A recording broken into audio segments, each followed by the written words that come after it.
Okay. Hello, everybody. Welcome.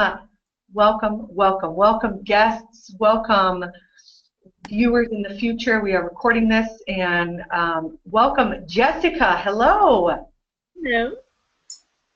Oh, Jessica and I'm Heather. This is Jessica. We are your hosts for this wonderful evening of Homeowner 101. Jess, tell our friends what they're in store for this evening.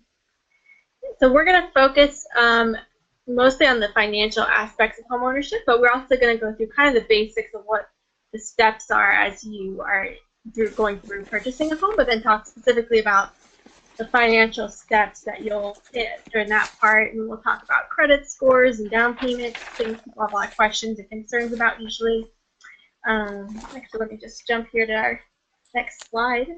So we want to just learn those basics, develop a plan, and so we're going to go through like some budgeting and how do you figure out like what budget makes sense for you, and how do you even calculate like if the house is 200,000 or 300,000, like what does that really cost? And there's a lot of calculators, but we're going to teach you how to actually use them properly and accurately so you can actually get a real idea what that looks like, and then answer any questions you guys have at the end. And then yeah, so that's the agenda. Then we have a few quick polls for you all, so just to kind of get to know you and what you're wanting to learn about. So this first one is how much do you feel you already know about real estate finance? So go ahead and yeah, launch that now. Okay.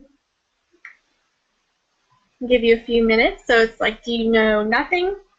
A little, not much, you feel pretty confident, but you're wanting to learn more, or you know a ton, but you're just curious about what we have to say. Okay, I'm going to answer that. Okay. Then our results are, everyone said it, little but not much. So we got mostly newbies here. So that's awesome because we're going to go over the basics and take it step by step. So should help. And then we have one more quick poll for you. Okay. And that one is, when do you think you'll buy a home, if you know? So I think it's in the next 6 months, in the next year or two. It'll be several years at least. Or not sure, but hoping it could be sooner and just not sure if you even are ready. Or maybe never. You're just curious, but you just kind of wanted to know, but you might not even consider buying. We'll give you a few minutes to, a few seconds to answer that. Okay, and then got our answers here. It will be several years out at least. Okay, so we have people who are preparing, a couple years out. That's the way it should be, right? Just got to prepare. That's important. Yeah, perfect audience. So thank you guys for sharing. And then let me close this. Okay, great. Hopefully you guys can still see the screen here.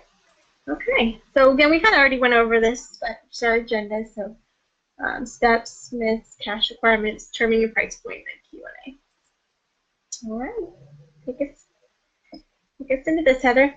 Teach us your knowledge. Heather's a broker, by the way. We didn't really introduce her, but she's got tons of years. Not tons, sorry. That makes you sound, you're not that old to have tons of years. No, it's 30 okay. years, though, more than you would expect, and knows all about new home construction, came from that background, and is a broker, which means she's like the CEO of the real estate company. So she knows a lot about this. So, yeah, go ahead. All right, Jess. Well, hello. Thank you for the wonderful intro. And yes, so tonight, we are really going to dig in deep. And Jess, at Real Estate Concierge, like, we really believe in telling the truth to people, don't we? Mm-hmm. Yeah, like we're kind of crazy about it. So this webinar is really designed to kind of get some of that truth out there and try to help people stay below their financial means, and really hope by the time we're done you can really get that. And a lot of real estate professionals have a kind of reputation to want to like get people pushed up in their price point and like really push the client to like maximize their financial, I don't know, like limits. But we think the exact opposite. So our job is to always try to keep you real with yourself and be your steward and your guide and your coach, and like sincerely help you understand what this means. So keep that in mind as we go through this. Okay, so Jessica made this beautiful presentation for us. Thank you, Jessica. And it's really funny. There's memes. I've read it like 2 or 3 times, and I still kind of laugh at them. So I won't read them, but you guys just enjoy them as we go through. Okay, so as we have our next slide here, I think everybody recognizes this guy. Wow. I mean, what a person that helps understand and estimate how important it is to have real estate in anybody's portfolio. So, so again, Warren Buffett says if I had a way of buying a couple 100,000 single-family homes, I would load up on them. Well, to our audience today, Jessica, how about we just teach everyone how to start with one? Yeah. 1. Okay, we are not Warren Buffett just yet, everybody, but hey, we're going to start with 1. So again, there are plenty of benefits in home ownership. We've listed a few. I mean, of course, we have equity, appreciation, tax write-offs, believe it or not, fundamental value of owning versus renting. Sometimes that has a value, right? It's not necessarily financial, but it is a value of a human being in a lot of cases why people own real estate. And of course, wealth building over family generations. You know, just the other day I was just thinking, most things in life are leased, you know, like our health, our family, our relationships, our children at certain ages in their life, but real estate can be owned forever, right? In America, you can pass it down generation after generation. Of course, nothing's like ever 100% sure, but it's probable. So I kind of came up with a little saying, and I was like, own everything else in life, lease, strike that, lease everything else in life except your real estate. What do you think? I like it. Pretty good? Okay, all right. So anyway, that's the theme here tonight. Don't lease your real estate, own your real estate. Do it because Warren Buffett does it and a lot of smart people do it. So let's get into some of those reasons why. Okay, next slide. Ooh, let's talk about some math. Some big, hairy, scary math. No, it's not hairy and scary. This is simple, you guys. We're going to help you break it down and understand the real numbers. Now, I know all of your little eyeballs are gravitating toward this bottom right. Is this right or this right? I don't know. My screen's backwards. But right-hand side of the screen with that big, beautiful number, $48,991, which is grand total potential earnings after 5 years. So, Jessica, why don't you break that down for us, Jessica? Jessica's brilliant mind is the one that took this complicated math and made it super simple. That's the way her brilliant mind works. She makes the complicated easy. So I'm going to let her walk you through this awesome example and explain it. Sure. So thanks for the compliment. Overselling me as always. No. So basically, what I want to do is make it concrete. So like, what is really the value you're getting for owning a house for just 5 years? So that's not even very long, right? So if you owned a house for 5 years, like what are all the payoffs? Because Heather taught me a lot about, you know, just the different aspects. Because you just think, you know, you buy a house because you want to buy a house, you want to own it, you want to have a little bit more equity than rent. But what are these other things that add value and how you actually can think of it like an investment strategy? So that's something that changed for me because I don't know that I necessarily always was like, I have to buy a house as soon as possible. But once I started realizing like how much money you can get in different ways, it's kind of like a second job, but without having to really do a job. So just even owning a house can help you get extra wealth over time. So the first income source through owning a house is tax write-off. So that's something I think a lot of people don't think about. You can write off your property taxes, off your main federal income taxes. You can write off your mortgage interest. And so I just multiply that by your tax rate. So we just did some estimates, and I think this is based off like $160,000 house. So we didn't even pick a very expensive house. This would be a very like a starter house in DFW. Or I think I did 180,000. Sorry, 180,000. So pretty reasonable, pretty low priced house. And just that alone, if you multiply that out, so just $2,000 a year in savings times 5 years, that's $11,000. So that's a good chunk of money just to write off some stuff from owning a house. Plus, you can probably maximize other things if you get a little more creative, get a creative CPA or something. Those are just the real basics, easy write-offs. So I don't know if a lot of people know that you can write off the interest you pay on your mortgage, you can write off. So you can actually, in a way, get part of that back. And then your long-term payoff source is like your mortgage payoff. So I always think of this as like a forced savings plan. So instead of your rent just going nowhere, going to your landlord, you have part of your money from your rent, which is now your mortgage, is like a savings plan because that's in your house. You can take it out in an emergency. You can do a refinance. You can, when you sell it, you can get that money back out. Different things like that. So you're basically saving up money just by paying the bills. So that average payoff we just did again, $250 is probably the amount towards your principal. So again, it's not your whole payment, but it's a portion of it, and it adds up. So you multiply that over each year times 5 years and get $15,000 in equity. And then this was assuming too, you only put a 3.5% down payment, so you don't have not an expensive house, and it's just a small down payment. So that's what that would end up looking like. Pretty realistic for a first-time home buyer. And then about $6,000, about $6,000 would be that down payment ish. Yeah. And we'll talk about that more later, how you can do that. And then the long-term payoff source is appreciation. So that's your house getting value every year. In Texas, the average is 3%. Right now, we're seeing some areas as high as like 10% a year. It's like really busting up. But other years, you might see it go down. So, but average 3% is pretty conservative, pretty reliably over time. You'll see that. It might not be exactly in 5 years, but roughly over time that should happen. So we kind of just extrapolate that out, 3% a year, and that gets you $22,000 over 5 years if that happens every year. And so if you sell at the right time, you could add all these things up, and that's $48,991 total. And that's really not doing much of anything. You just got to make sure to get those tax write-offs. That's the most work, but otherwise you're just sitting there and paying your bill, paying your mortgage. And if you, we did initial investment $17,000, and that's assuming you put the $6,000 down payment we've been talking about, and then about $6,000 to $7,000 in closing costs, and we just assumed some money you're going to put in the house for repairs and things over the 5-year period.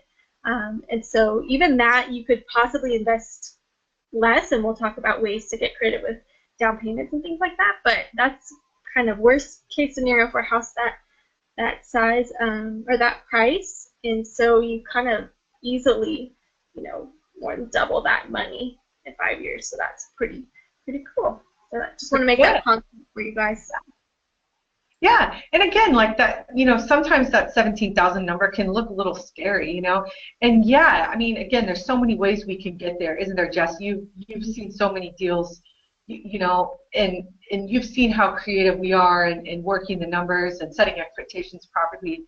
But I always like to break down, again, big scary numbers like $17,000 in a way that's a little bit easier to understand. So let me be clear, your initial investment in one way, shape, or form is that, right? Your down payment, closing costs, and then the additional money comes over time. We've padded a little bit in there for just, work that needs to be done on the property over the years, so that isn't technically on the front end, that's kind of throughout. However, if you were to just break this down, just to put it in your mind, like what does this mean on an annual or monthly basis, it's like $3,500 a year or $300 a month. So when you hear $300 a month, like, yeah, maybe to save that, to get to that, that's going to take some time, but that should help you understand that to actually even get to that number, it's not that big of a deal, right?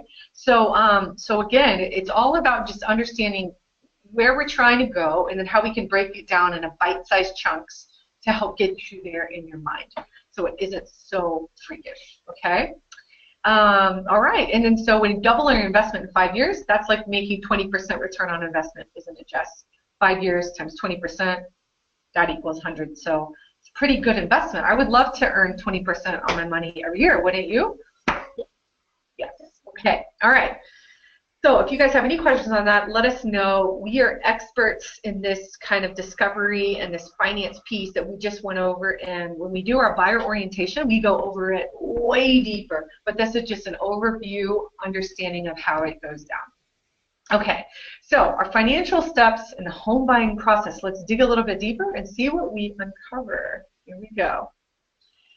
So Jessica broke down kind of like the financial steps as we go through the process and how that correlates and ties to the certain contract period that we're in. So she did a really great job on these next few slides, like really making these two parts talk, because the loan process and the real estate process literally go like hand in hand to get you to the closing table, okay? Okay, so pre-approval letter. I know you guys have kind of all heard of this. It's kind of normal speak out there. But basically what this means is you're going to contact the lender.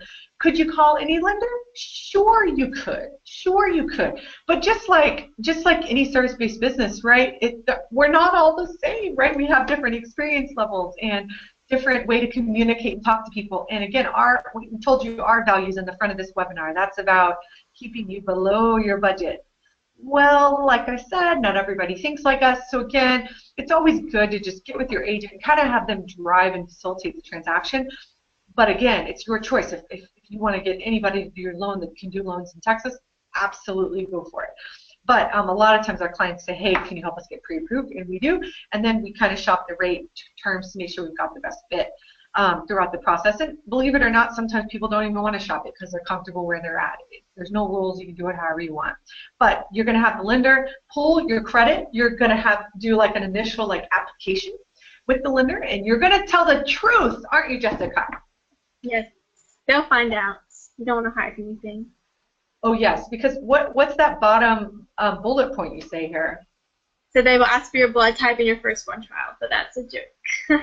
But it'll feel that way because they're going to dig into all kinds of stuff that you're not probably even going to feel comfortable telling most people, but you're going to have to because they hold the money. So that's right, because all of those skeletons come out of the closet, don't they, Jess? Mm-hmm.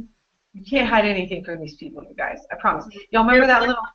The day before closing, and then you'll be in trouble, so you want to just tell them ahead. Just tell them ahead.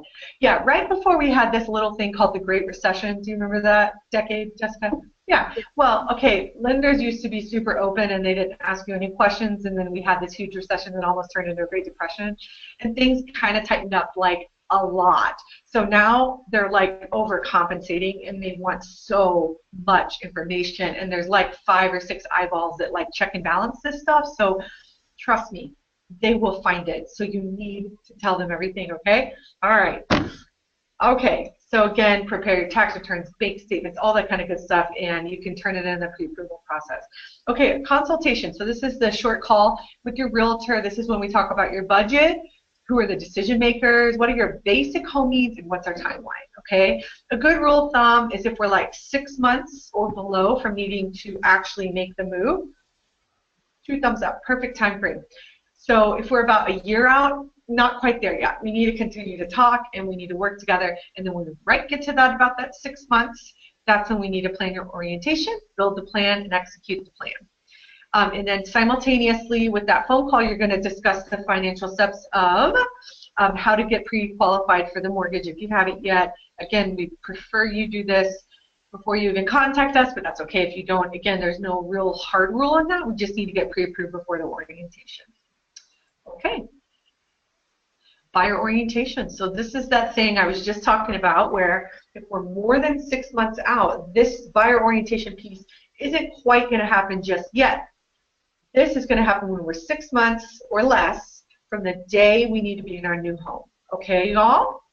And this is a really important thing. And really at Real Estate Concierge, we really try to pioneer this orientation. Again, some other real estate leaders do this, but it takes a bunch of time. It's a lot of work on the front end.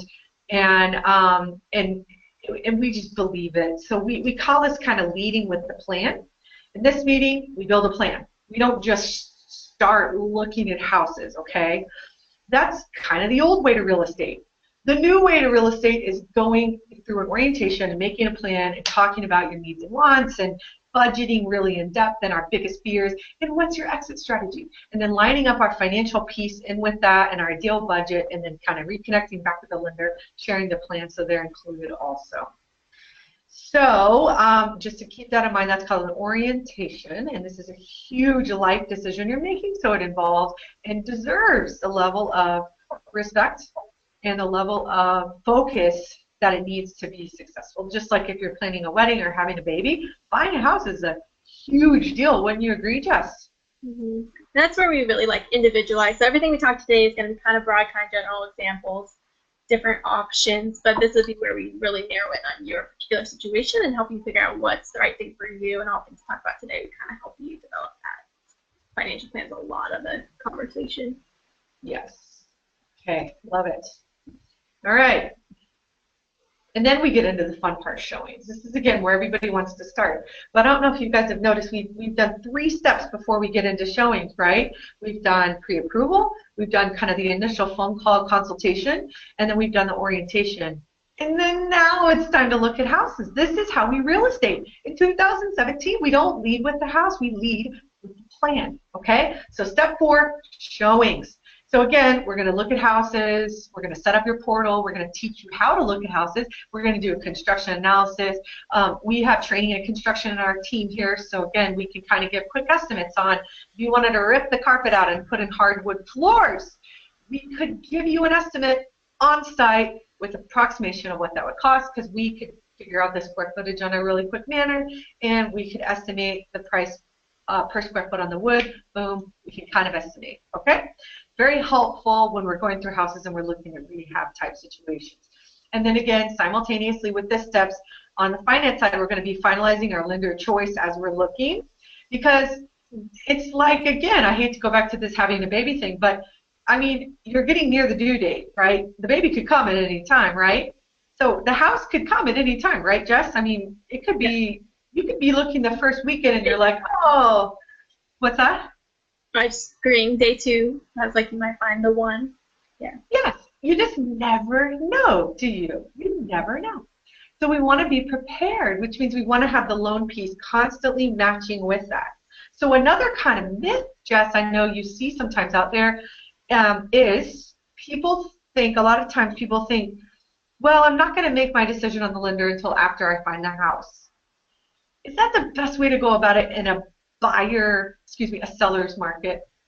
No, you got to be ready to jump. The houses move really fast, especially starter home type prices. It's really competitive in DFW right now, so you really want to have it as locked down as you can. If you can really be like pretty much not even just pre-qualified but pre-approved, which means you've like submitted everything that they think that they'll probably need, so they can be like, we're confident that you as a person can get the loan, because there's like really 2 parts. Like, you have to get qualified as a person, and the house has to qualify for the loan. And the house is usually pretty easy. We'll talk about the one piece that can be tricky later, but then for yourself, you really want to have all that stuff in even beforehand, so that if that listing agent has multiple offers and they call your lender, and your lender says, we have all their paperwork, we know this person's solid, they have great credit, they have all their, they're on top of things, that could even help you get the house that you want.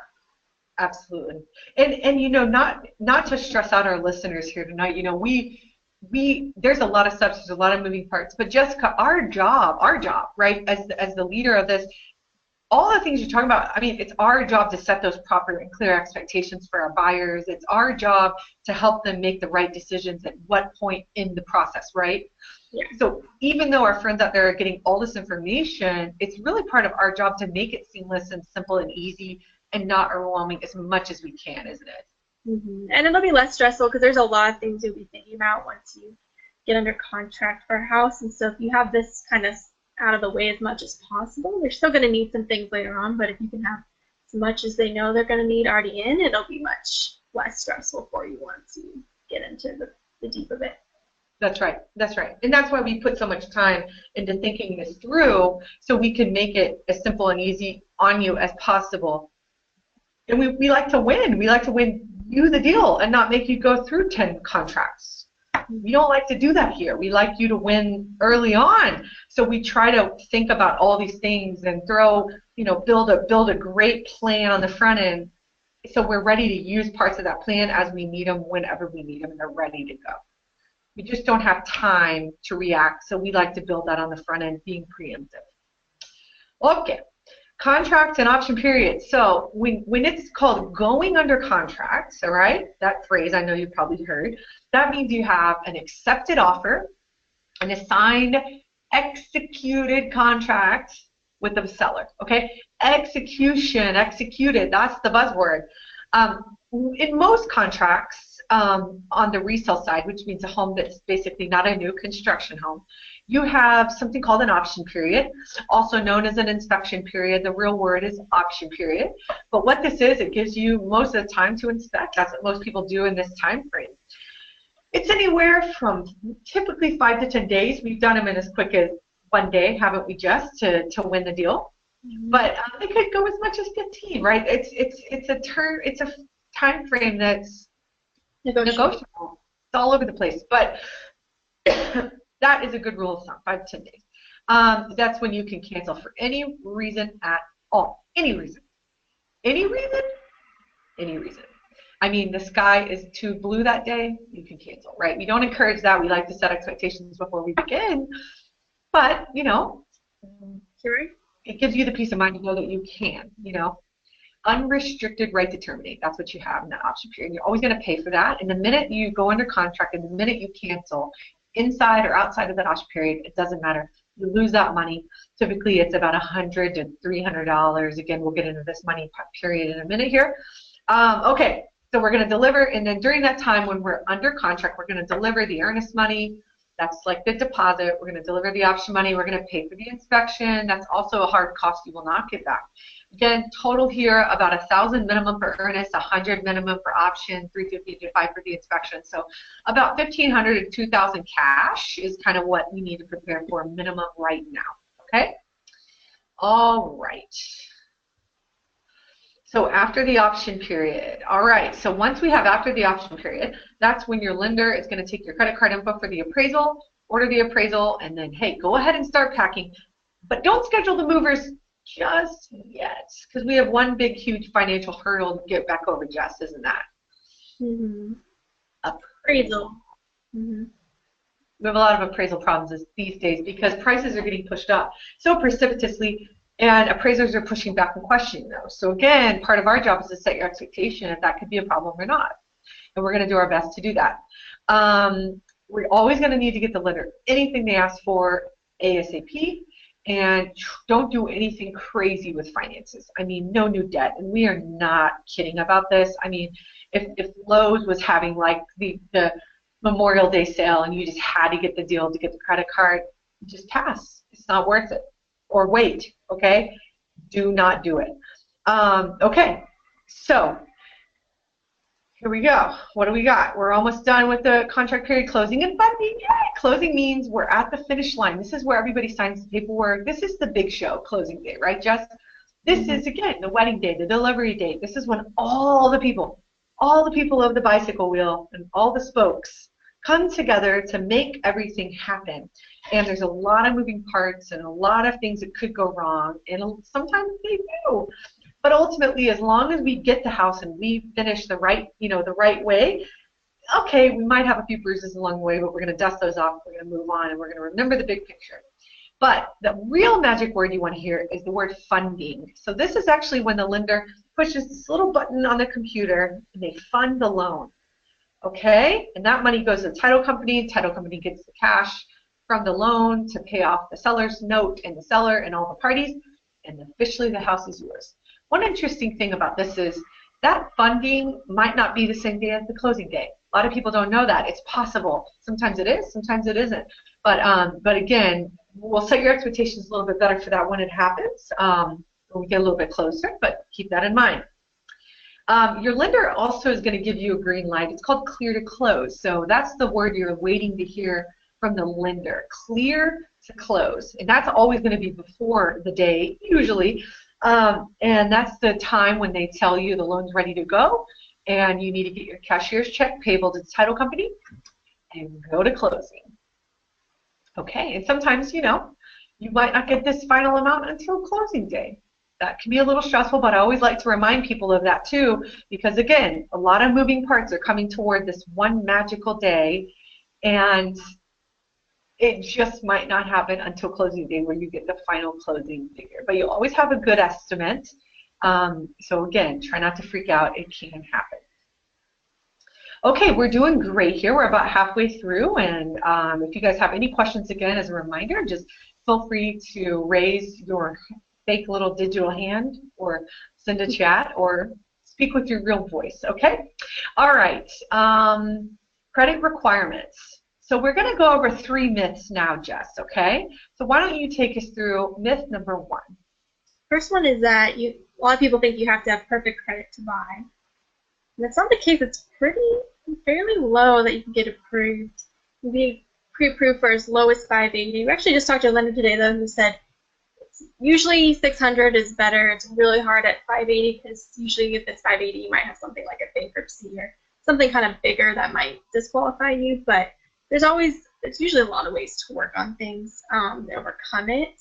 But 580 is kind of the minimum. But the higher your credit is, the better your interest rate usually is. That's part of how you get a good interest rate. So it's still important to have good credit. We can help you if you're a few years out. We can help you work on that too if you want to increase it. But if you get above like 740, that's usually top tier. So like 740 versus like 800 probably is not going to make any real difference for you. But you can congratulate yourself because you have amazing credit. And then some lenders have this credit analyzer program. So if you do have credit that you want to increase, they can actually analyze your particular credit and give you little tips, and they can do this. A lot of lenders can do this for free. We could always refer you if you want. So you don't have to necessarily pay for credit repair right away. A lot of lenders will do it for free if you're preparing to buy a house, and they can help you figure out like what things you can do. Maybe it's just like paying off a credit card or opening a new one sometimes. Just some things you might not even think would help you, but they can tell you exactly what will. So that'll help too. Perfect. Okay. Crash requirements. Okay, that's important. Very important. Okay, myth number 2. You have to have 20% down to buy a house. That is a myth, you guys. Now, again, this is a philosophy, I would call it. Okay? Back in the 60s, I think you did have to have 20% down. But today, and for many years, as long as I've been in the industry since 2003, that hasn't been the case. This is a philosophy. So this is a choice you are going to have to make. What is the most important goal? And how long, like truly, is it going to take you to save the 20% down? Okay? So, so again, most cases you can get a loan for as low as 3% down. In some cases, 0% down. You could get gift funds to cover this. There's grant programs potentially able for you. Any government grant always is going to have a lot of little rules that would disqualify, honestly, a lot of people, but that doesn't mean everyone. So they're there and it's possible, okay? And there's some other creative ways to get down payments. And we are the queens of creativity at this company. So if there's a way we can solve it, we'll help you figure it out. Crowdfunding, taking money for your down payment of your home instead of your wedding gifts or your birthday gifts or Christmas gifts. Like there's so many ways. Like could we sell some of our things? Could we cut cable out? There's a lot of ways we could do this, okay? So let's put our heads together and figure it out. We'll be happy to do it. And just a quick little bar chart or I guess graph here just made about our pros and cons of the different loan types, FHA, conventional, VA, and USDA are kind of like good 4 main loan types that you might have heard or that we deal with a lot. And again, the main differences are the down payments. So again, like FHA, you might have a lower interest rate by just a little bit, maybe 1/4 of a point, 1/2 a point, but it does have private mortgage insurance that stays on like forever. Conventional, it may be more favorable to sellers. That's a pro. The down payments in most cases a little bit higher, maybe 3.5% to 5%, and the PMI can drop off easier in shorter amount of time. But again, it does have a little bit of a higher interest rate, and again, it may require a little bit more down payment. The VA, so this one is 0% down. Okay, thank you to all of our vets out there. We love our vets. I'm very patriotic. During the 4th of July, I have 9 American flags in my house. I love our country, and I love you, vets, for supporting us. Unfortunately, your loan in this market is a hard one to get through to the sellers because there's no money down usually. You can put money down, you just don't have to. And there's no PMI. And also, there's some appraisal not issues, but there's some appraisal locks there as well. Sometimes it's a little less appealing to sellers because it typically takes longer to close than most of these other loans because it's the government, so there's always more levels to go through. And then USDA, No down payment again, 0% down. But again, it's typically only in kind of like designated rural areas, which are a little bit further outside of the city, or like they're developing cities that haven't really been established yet. I think some of them sometimes have stricter like requirements too. Like it's almost opposite. It's like you have to have a little bit lower income sometimes. I think sometimes there's different rules with qualifying for some of those as well. But the point being, there's FHA is 3.5%. So like I talked about before, like might be like $6,000, on a house around 160, 180,000, somewhere in that range. Like even conventional, a lot of people think that one you have to have 20%, but 5 is fairly common if you have good credit, and there's even like some 3% down ones, so you can even do less than FHA if you have really good credit. So those are kind of unique ones. Not everyone can qualify for that, but it's possible. So yeah, you can get in pretty, even just if you're not a veteran or you don't want to go to a rural area, you can get a real low down payment essentially there. Okay. That's number 3. Just take it away. So a lot of people think it's always better to wait to put more money down than to put less money down and have private mortgage insurance. So you may or may not have heard of this if you haven't looked into a house, but my parents were kind of this situation. My mom was like, I didn't want PMI. Like she's like so against it, like it's evil or something. But it's so there's like this stigma with it that people think like I can't pay it. And the reason is it's insurance for the lender. And basically it's like government insurance that protects the lender. So if you're only putting 3.5% down on a mortgage, that means you have less skin in the game. You're a riskier person to lend to, and so they make you pay for the insurance to protect the lender. So you're paying for something that has really no direct benefit to you, except for if they let you get the loan because you have it, so that's the benefit to you, but really it protects the lender. So people don't like it, which I get. It's not exciting to pay. Yeah, it adds to your mortgage payment, so it can increase it. But you don't want to think about this linearly, like there's no way I could ever pay PMI, because it's really a matter of your situation and the market you're in. Because like right now we have really low interest rates, and that's about 4.25. They're starting to creep up, but they've been as low as in the 3%, which is historically low for anywhere. So we have agents who are a little bit older, and they have stories of paying 16%. That was like good. So please feel good about your 4.25 interest rate. That's great. But anyway, the point is, with low interest rates, even if you're paying PMI, you're still getting low interest rates. So if you wait to save 20%, if it takes you 5 years, the interest rates are starting to creep up. The payment might be similar by the time you get there, and prices might go up in the meantime as well. Like we don't know the future for sure, but in DFW, they're definitely going up. So if it's 2-3 years out, we're expecting that, unless something big happens, we're expecting that probably will continue. So you might have to pay more for the same house and have a higher interest rate. So your payment could be more for the same house by then, even if you have more down payment. So it's not like I wouldn't make it a hard, fast rule. It really depends on your particular situation and what makes sense for you. Now, I do think it's important to have emergency funds. You don't want to be like empty your entire bank account for a house, because things could go wrong. So, but sometimes it's better to keep that cash.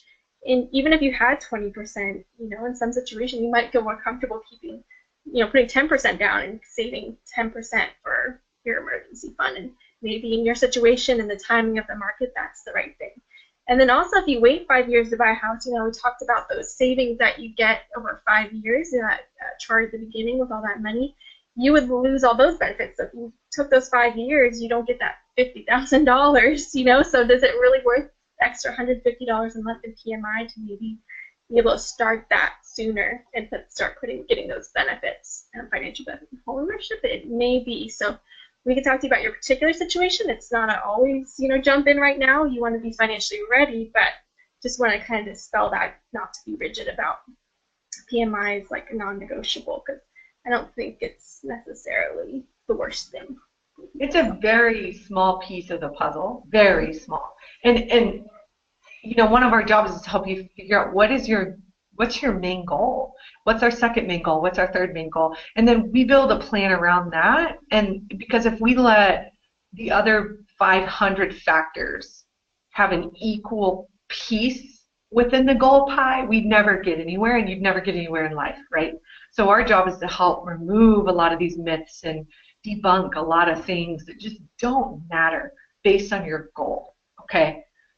And that's how we do it, and that's how constantly we're able to get people's minds around this, all this floating information, and just really dissect through it and become very clear and focused about what we're trying to do, okay? We can do that with you too, so don't fear.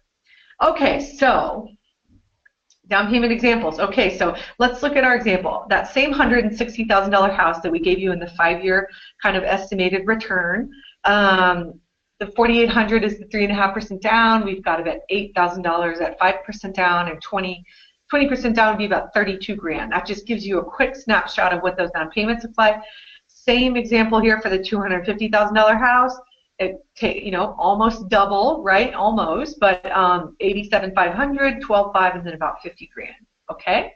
It says too, like, how long will it take to save for you to save $32,000 versus $50,000 versus $4,800? Like, so the time it's going to take you to save that, you're losing all those benefits, and really you're throwing away rent. So you should be more upset about throwing away rent than just paying some PMI. So that's kind of make it concrete again for you guys and what that really takes. And for some of you, you have that, and that's great. If you have 20%, you don't have to pay PMI. Awesome, like great. But it's just kind of thinking about the overall picture and long-term game, and then kind of weighing the pros and cons and figuring out the right timing for you. That's right. And then our cash needed example. So for that same $160,000 house, again, we're going to go back to the 3.5% FHA down payment, the $4,800, and then we need about $6,000 to $9,000 in closing costs, $350 to $400 in inspection, about $500 to $700 for appraisal. Okay, and that closing cost. I'm sorry, Heather, but I realized we didn't really explain closing costs, so I don't know if everyone knows what that is, but it's essentially just the costs of buying a home. So a lot of it's like lender costs. So obviously they got to get paid for the work they're doing to get you the loan. So they have fees and things. The title company, they're the one that kind of looks into the history of the home and makes sure that person selling it is actually the owner and has the right to pass it on. And so they have fees, and you definitely want to utilize them, and they kind of a third party to manage the money going back and forth in the meantime. So there's some fees there. So that's what the closing costs usually entail. And some of that money that you bring to closing is like you prepay a little bit of like the taxes and the insurance for the house for the year. So that's how we get to that number, so you know what that is. That's right. And closing costs are, again, there's so many myths about closing costs out there, but let me tell you, I'm a professional, a practitioner, and when I buy houses, I pay closing costs. You will pay closing costs one way, shape, or form. You pay in, the seller pays in, we roll it up in the price, we take a lender credit, and we roll up the interest rate. Like, somebody's paying those closing costs, because the title company and the lender always get paid. So I just wanted to let you guys know there's no secret to that. We'll pay them somehow, some way. So how to reduce these out of pocket? I just named a few. Again, we have a lot of ways to do this, but again, there's not always the case where you have to come with cash to the table with this closing cost piece. The down payment, that's a little bit harder to get around, but the closing cost piece is pretty clear. A lot of ways to get around it, okay? All right, so we've mentioned a few, and there's a lot more. We'll tell you about a few more of those in your buyer orientation. Other cash costs to consider, of course, we've got a refrigerator and our washer and dryer and our lawnmower, and immediate repairs the seller won't cover that affect health and safety of the home. Those kind of things, right? Maybe you wanted to buy furniture up front, and that was just super, super important to you. Well, when we do your buyer orientation, we're going to talk about that, and again, we're going to help you remain accountable to that goal, and we're going to help you deliver on that goal to yourself, and we'll remind you when you get off track, okay? So building a budget can definitely help do this. So determining your ongoing home budget. I mean, I would say again, like, I can't say enough how much we care about this part of it. We just care about you before, after, and during. And building this ongoing home budget is key. because we know what to expect. We've done this hundreds of times. You've done it one, maybe two, maybe three, and it's really our job to be your steward and your shepherd and your coach and your guide and your leader, and really help you understand and learn what you don't know is about to happen. So that's a lot of our job. So we take that very seriously, and we're going to try to really build you into success. Okay, so let's get into that. All right, step one, let's create a budget. This is something called the 50-30-20 plan.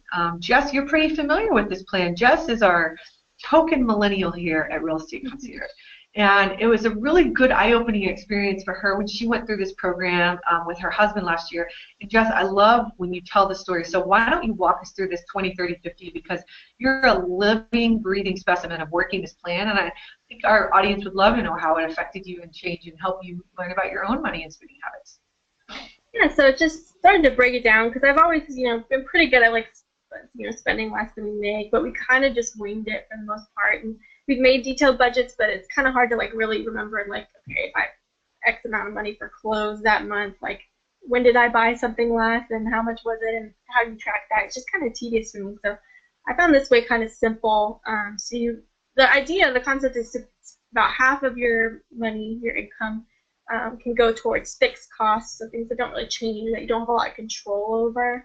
And I've seen people define this different ways, so you can think about it a couple different ways. One of these fixed costs is just kind of static costs, so your rent is the same until you resign. It's pretty much the same every month, and car payment's probably the same every month, and maybe gym membership. So anything that's just kind of static and steady. And then a flex spending would be things that are more variable. So you have to eat, but you have a lot of control over that, whether you eat PB&J every day and spend very little on food, or you eat out at 5-star restaurants. It's a huge difference. You have a lot of control over how much you spend on food. So shopping, entertainment, things you have a lot more control over and can be kind of more variable week to week, month to month. And then your savings is obviously savings and paying down debt. And so they recommend, 50% is the fixed, 30% is the flex, and 20% of your income just goes towards savings or debt pay down. As a millennial, I know we have a lot of student loans, a lot of other debt, so that's really important to start putting that money away. So kind of just a rough guideline of see if you're on track. If you only have 5% in savings, you probably need to look at your budget and see where can I shift things, what can I cut to kind of make that, and maybe I cut some of my fixed costs, or I cut cable, or my cheaper gym membership, or just bike instead of going to the gym, or whatever it is, however you want to do it. But kind of a rough idea of how to break it down. What I like to do too is fixed is kind of things I can't, that's kind of bills, kind of things I'm not going to really change. And then in my flex spending, I just kind of made that a broader thing, just anything that's more on the variable side. And we started doing that with cash, my husband and I. And so we just kind of figured out what weekly amounts our flex spending would be, and we found it really good to do a weekly budget with that, because that way we know how much we have for the week, and we just got it out in cash. And we decided to start on a Saturday, because we figured we probably spend the most on the weekend. We want to eat out, we want to do things with friends, we want to go to movies or whatever. And so we start on a Saturday, we get the amount out for that week, and then we buy groceries first, because we want to make sure we have money for that. So we go and buy groceries together. And then it kind of helps us cut down even on groceries, because we can think through okay, if I want to have more money to eat out this week, or if we have a lot of fun activities, then maybe we need to not buy all these extra snacks and things, even though we don't really need, and try to be more efficient with our groceries and not overbuy and waste food. So we kind of buy that first, and then we if we have fun things we want to do over the weekend, we do them with the cash, and then whatever's left, that's what we have for eating out lunches for the week, the work week. And so if we go out a lot on the weekend, we might have to make PB&J for the week, and that's just what it is. Or if we didn't really go out that weekend, then maybe we can go out to eat for a couple lunches, because we have the cash in our hands. So that's just a real concrete way of starting. And then you can always switch it to, credit card, debit card later if you're good with those things, if you do, really manage it, but you want to just keep track of that number in some kind of way, even if you do it digitally and just put a number in your phone and keep subtracting from it to, kind of make it like that.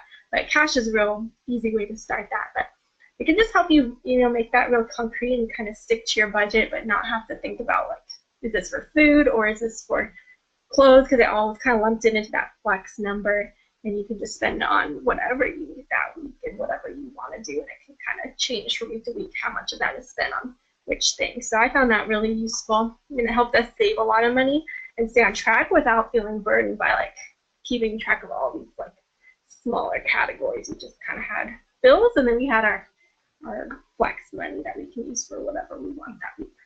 Yeah, it's kind of like it can be like a game, you know? And, you know, one of the things Jess said, I think is really getting lost, and especially in my generation, right? I'm like the end of the Gen Xers, but, you know, nobody really has a pension anymore. Nobody really has a way to, like, really prepare for retirement. It's like nobody really knows, you know? So I feel like this is really a way, it's a lifestyle that you could shift to.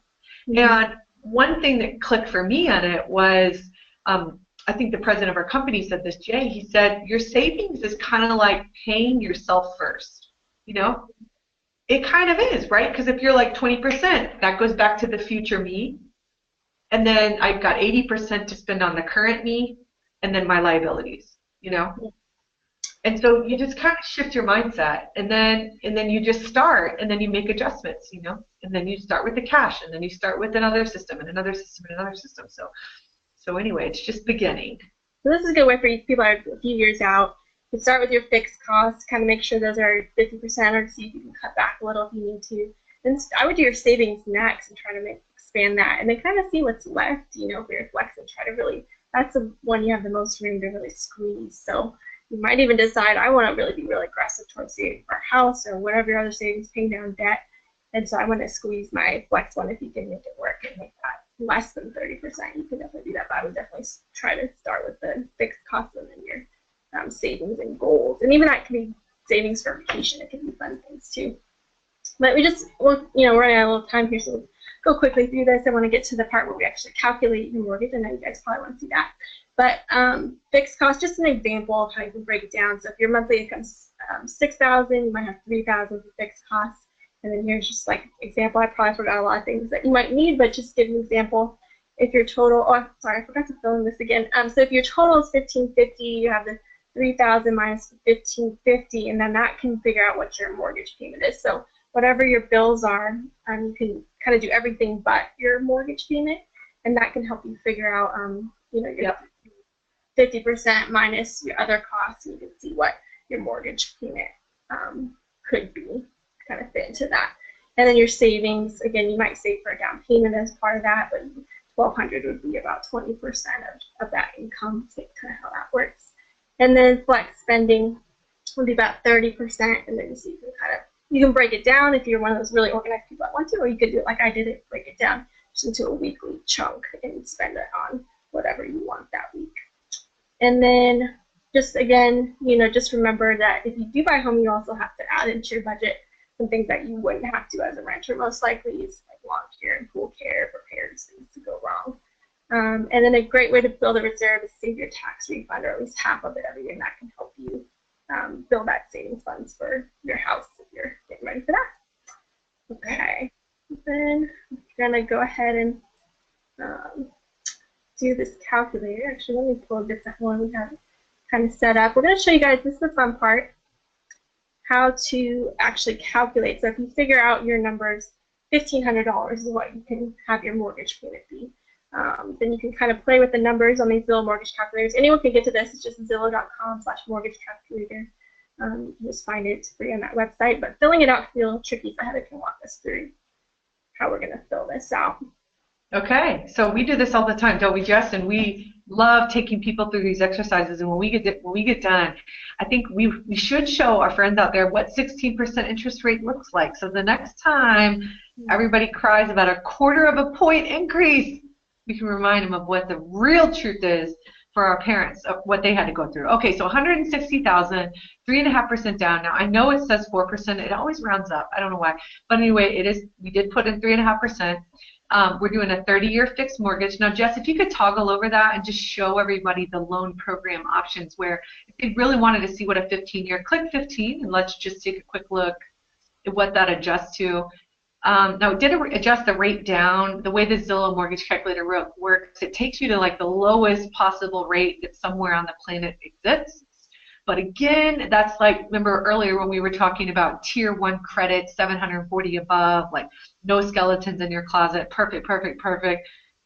That's the best credit in the best interest rate in the world. That's just not necessarily true for like 90% of people. So we just, again, like to be conservative, and we like to go high in hopes that it will be lower. Okay, but we're preparing for the worst. That's the goal of this exercise. So again, nobody's like locking in a 4.5%. We're just being prepared. But anyway, as you can see, that goes up to $17.91 in this case. And let's go back to the 30. Oh, one more thing though, Jess. Actually, a 15-year interest rate is always less than a 30-year interest rate. So if you just change here, let's call it, 4%. Okay, so let's just remember $17.50, and then let's go back to a 4.5% at 30 years. Gracias. So, okay, $17.50 minus $1,400, that's $350. Well, I'm sure I know what you all were thinking. Why wouldn't the payment double if I cut my payment period back in half? Well, that's a reason for that. If you guys look at this circle over here to the right, okay, that's how your payment's broken down. So in the middle you see $1,392, and then to the right you see the P&I, principal and interest. That's $782. All right. Now that's the number that gets adjusted by the 15-year term, and only that number. Does that make sense? Because the principal and interest payment, that's what gets re-amortized over 15 years instead of 30. And that number basically gets cut in half, sort of. And that's why 782 divided by 2, that's like $350-ish. A little bit more than that, $375. And that's why the deficit was about $353.75. Does that make sense? So your HOA dues remain the same, your private mortgage insurance remains the same, your insurance of $100, your taxes of $333, that doesn't change. So I want to make that understandable. A lot of people get really confused by that. Okay, and then in this point, so again, anytime you put less than 20% down, you're going to have that private mortgage insurance. Let's take a look at what that is. It's $126. So again, nothing crazy there, okay? And if you were to put 20% down, that goes away. Just let's just add 20% on the $160,000, and let's show everybody what the trade-off is. Okay, so you're going to put $32,000 down versus that $5,600. Okay, so the deficit there is like, again, let's just call it $6,032. So that's, let's see, 26 is the delta. So 32 minus 6, that's about 26,000. You're going to put $26,000 more down and not pay $125 a month PMI. So that's a way to think of it, okay? Obviously, your payment goes down, right? Were we at about $1,392, Jess? We were about $1,400, right? Yeah. Yeah, and then up to like $1,130 or something. So then 14, minus some. What's that? 200 or 300. Okay. So again, you have to make the call on that too, and then you would figure out an annual return on that, and then you'd figure out, is that worth it? Is that additional investment worth it? If you really even have that opportunity to consider that. But again, we can help you work through these scenarios. Another strategy we use sometime when we're kind of tight on our funds is we want to pay attention to our property tax base. So in this case, we use 2.5% anywhere in the Dallas-Fort Worth Metroplex, okay? It ranges from basically like 1.9 is like the cheapest ever, and then up to like 3. What? That's really rare. Yeah, I don't know where that would be. Yeah, that would be like great, but 1.9 to like 3.3. So we just take an average of about 2.5, okay? It's an average, and then that's kind of what we plug in here. And then, but if we did find that 3.3, let's see what that looks like. 3.3 tax base, 1387 up to 1494. That's a lot, huh? Whew. So those kind of things change our payment. That gives us a variable. That's like another, $1,200 a year that we pay in a tax base. So does that make sense? Is this the neighborhood we really want to be in? Sometimes it's just more expensive because they have like water municipality districts that are involved, but hey, it's worth it because you're going to live in this amazing community and you're never going to leave the community, and all the amenities are included, and you can cut out your gym membership, which is $60 a month, and you can cut out your YMCA membership, which is $50 a month. So there's your $100 in savings because you're going to stay in your community. So we can help you think through this and help you make sure you're making the right call. And then also let's pay attention, the homeowner's insurance, you know, again, if we were going to buy a new construction, that's where this number could really get manipulated. If we bought a new home, it'd probably be about half that. Okay, that would $600 savings, that's about $50 a month, only takes it to about $14.50-ish. And then if we had a homeowners association and we didn't have a homeowners association, Jessica, let's pretend like we're going to buy a townhome. Let's give an example of what that HOA do might be like. Yikes! Oh, but in a townhome, there's certain things that are covered, right, Jess? 600? No! Yes, it's true, isn't it, Jessica? Yep. Yep. So in this case, a $600 HOA, you might have like a 24-hour concierge on staff, and you might get, you know, door-to-door dry cleaning, or you might get like door-to-door valet trash. 250 ones, you might not even get that though, honestly. But you might get what you're paying for. Maybe that. That's true. You might not even get an elevator for $600. It might be the stairs, right? If you like the 600, then you get the concierge and the doorman. Yeah, I hope you get something. But in a lot of cases, you know, in anything with a shared wall, especially when we're dealing with like a condo, typically, obviously, yard care is going to be covered because in a condo, you don't even own the land. So that's covered. Your roof is a lot of times covered, your fence, and sprinkler system and water. Sometimes water is covered in that. Sometimes basic cable is covered in that. Sometimes blanket insurance is covered in that, which also makes your homeowner's insurance dues really cheaper. So again, we just have to do a cost-benefit analysis and see like the cost, like where is that break even. If you're going to live in it, it's not that bad. It looks painful, but when we really put back in the cost, if you would have hired lawn care in a single family home without an HOA, or if you were going to, you know, again, water bill, what does that look like? $60 a month, that's covered in that usually. So yeah, let's break it down and figure it out and help not make it so scary.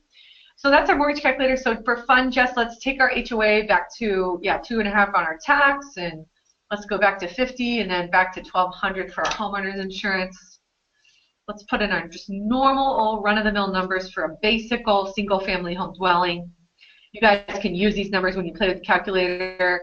And then let's go to 16% interest rate, Jess. So we got about $1,387 for our payment.